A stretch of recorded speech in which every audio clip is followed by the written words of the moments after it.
ડેમનમ sign ઇન્જુરીનો અર્થ શું થાય? Tort એ કયા પ્રકારનો ગુનો છે? કન્ઝ્યુમર પ્રોટેક્શન એક્ટ હેઠળ કન્ઝ્યુમર કોણ છે? વિકારિયસ લાયબિલિટીનો સિદ્ધાંત કોને લાગુ પડે?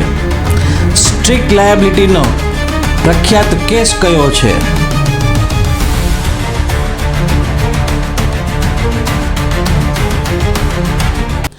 નમસ્કાર મિત્રો, હું છું એડવોકેટ સંજય પંડિત અને આપ જોઈ રહ્યા છો કાયદાની વાતો.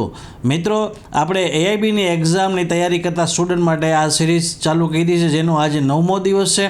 આજે આપણે ચર્ચા કરશું લો ઓફ ટોર્ટ અને કન્ઝ્યુમર પ્રોટેક્શન એક્ટને લગતા જે પ્રશ્નો છે કે જે એઆઈબીની એક્ઝામમાં પૂછાવાની શક્યતાઓ રહેલી છે, એવા મહત્ત્વના પ્રશ્નોની આજે આપણે ચર્ચા કરશું. આને લગતા જે મુખ્ય જે અમને લાગ્યા છે 5 પ્રશ્નો, એ આજ સવારે 10 વાગે પબ્લિશ કરવામાં આવ્યા હતા, જેને હજારો વિદ્યાર્થીઓ એટેમ્પ કર્યા છે. મિત્રો, ઘણા વિદ્યાર્થીઓના 5 પ્રશ્નોના જવાબ સાચા પડ્યા છે, અમુકના 4 સાચા પડ્યા છે, અમુકના 3 સાચા પડ્યા છે. આજે આપણે આ વિડીયોના માધ્યમથી 5 પ્રશ્નોની સાચા જવાબો કયા હતા એની ચર્ચા કરશું અને એની ટૂંકી રૂપરેખા પણ મેળવીશું. મિત્રો, લો ઓફ ટોર્ટ અને કન્ઝ્યુમર પ્રોટેક્શન એક્ટ છે એ 4 થી 5 માર્કના પ્રશ્નો એઆઈબીની એક્ઝામમાં એના પૂછાવાની શક્યતા હોય છે. મિત્રો, આજનો જે પહેલો પ્રશ્ન હતો એ આપણે જોઈએ તો પહેલો પ્રશ્ન હતો ટોર્ટ એ કેવા પ્રકારનો ગુનો છે? Option A civil wrong, option B criminal wrong, option C બંધારણીય ગુનો, ઓપ્શન ડી ઉપરમાંથી કોઈ નહીં. મિત્રો, આનો પહેલા પ્રશ્નનો સાચો જવાબ છે option A civil wrong. Tort એ એક સિવિલ રોંગ છે જેમાં પીડિત પક્ષને વળતર માટે દાવો કરી શકે છે.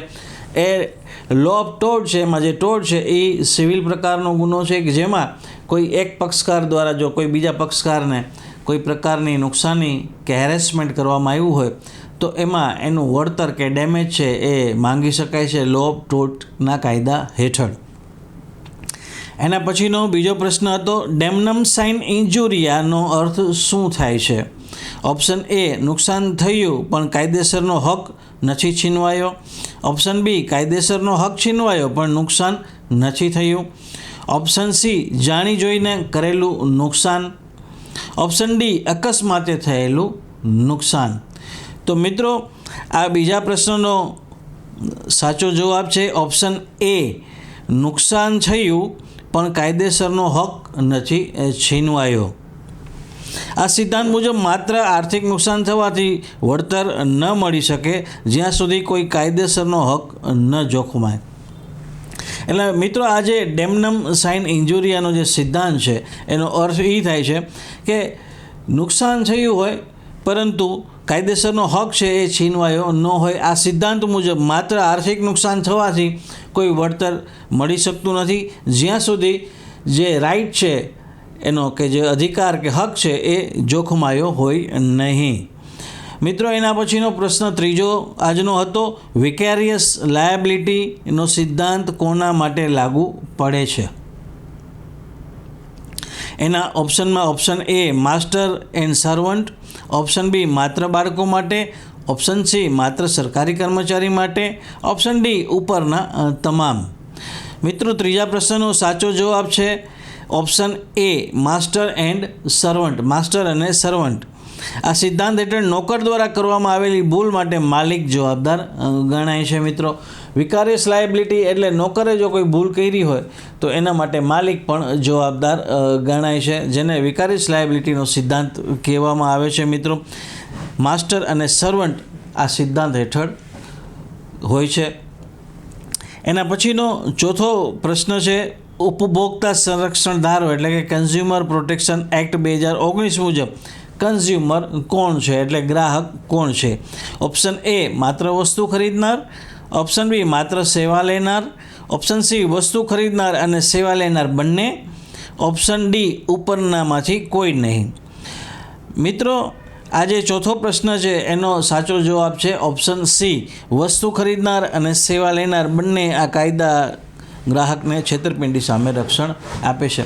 એટલે કન્ઝ્યુમર પ્રોટેક્શન એક્ટ 2019 મુજબ જે ગ્રાહકની વ્યાખ્યા જોવામાં આવે તો કોઈ પણ વ્યક્તિ કે એ કોઈ વસ્તુ ખરીદે અથવા તો કોઈ સેવા છે એ ખરીદે, સેવા કોઈની સર્વિસ છે એ લે, તો એ ગ્રાહકની વ્યાખ્યામાં આવે છે, કન્ઝ્યુમરની વ્યાખ્યામાં આવે છે મિત્રો.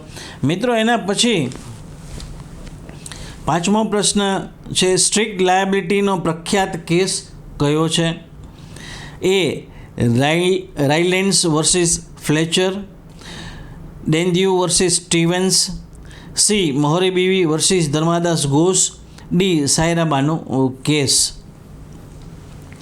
મિત્રો આ જે 5મો પ્રશ્ન છે એનો સાચો જવાબ છે ઓપ્શન એ, રાયલેન્ડ્સ વર્સિસ ફ્લેચર. આ કેસમાં સાબિત થયું હતું કે જો કોઈ વ્યક્તિ પોતાની જમીન પર ખતરનાક વસ્તુ લાવે તો તેમાંથી થતા નુકસાન માટે તે જવાબદાર છે, પછી તે ભલે બેદરકાર ન હોય.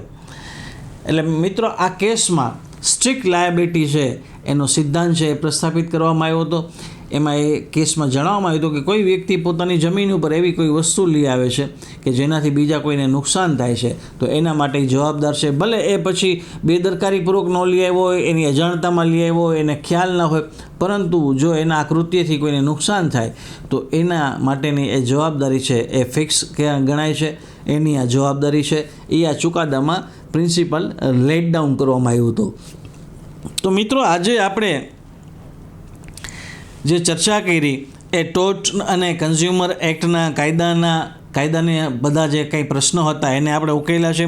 વ્યવહારુ જીવનમાં આ કાયદા જે છે એ ખૂબ જ કામ આવે છે. આજે પણ આપણો આ જે વિષય છે લો ઓફ ટોર્ટ અને કન્ઝ્યુમર પ્રોટેક્શન એક્ટ, એના મહત્ત્વના 5 પ્રશ્નો આપણે લીધા છે. આને લગતા પણ પ્રશ્નો આવી શકે છે. આ જ પ્રશ્નોને ટ્વિસ્ટ કરીને અલગ રીતે પણ પૂછાઈ શકે છે મિત્રો. તો મિત્રો આજે 9મો દિવસ છે, આવતીકાલે 10મો દિવસ છે, જેમાં આપણે PIL અને પર્યાવરણને લગતાના કાયદાની ચર્ચા કરશું. આપણે આવતીકાલે સવારે 10 વાગે આ કાયદાને લગતા પ્રશ્નો છે એ પબ્લિશ થઈ જશે. તમે એને એટેમ્પ કરવાનું ચૂકશો નહીં. અને આવતીકાલે રાત્રે 10ના ટકોરે ફરી આપણે પાછા ભેગા થશું અને પર્યાવરણ અને PILને લગતા કાયદાના જે પ્રશ્નો છે એને ઉકેલશું, એની ચર્ચા કરશું મિત્રો. હવે એક્ઝામ નજીક આવી રહી છે, તો તમારી એક્ઝામની જે તૈયારી છે એ ખૂબ જ સારી રીતે કરજો અને તમારી એક્ઝામ છે એ ખૂબ જ સારી જાય એના માટે અમે પણ અહીંથી જે કંઈ માર્ગદર્શન અપાય છે એ અમે અમારો લેવલ બેઝ પ્રયાસ કરીએ છીએ મિત્રો. આવતીકાલે 10ના ટકોરે ફરી પાછા ભેગા થશું. ત્યાં સુધી મને રજા આપશો. પોતાનું ખૂબ જ ધ્યાન રાખજો. Take care. જય હિન્દ. કાયદાની વાતો સાથે જોડાયેલા રહો અને કાયદાના જાણકાર બનો. ધન્યવાદ.